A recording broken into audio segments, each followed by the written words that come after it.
বলছিসটা বাবা বাবা ষাঁড়ের মা কি হয় জানো? ষাঁড়ের মা কি হয় জানো? বকনা কান।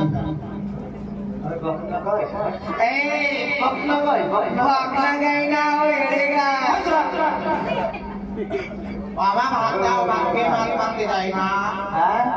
ভাত খেয়ে মাছ মারতে যাই। ভাত পাতে দেবো কেন এই বিজানগর রান্নাতে এসে আমার হাড়ি স্লিপ পরে উঠে গেছে। কেন মা? ওর গ্রামে এসে বোঝো না? না না এই 3 দিন আসলাম যে করোনা চল আমার করে একটা চা খেয়ে দে। কি আগে বাড়ি কি করলাম? ওরা ধান দেখি তোমার বাড়ি বসে কাটি দেবে। সেজন্য বলছি আবার হাড়ি স্লিপ পরে উঠে গেছে। কত দেবো তোর ভাত? বাবা ঘরে ভুসি নেই না?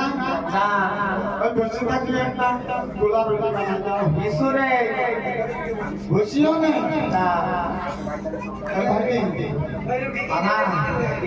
তাহলে আমি মাছ মারি দিয়ে পাঠাবো। কিরাসির তেল দিয়ে রান্না বান্না করে হইতে পারে।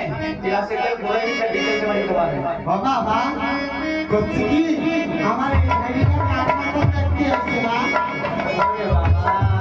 এই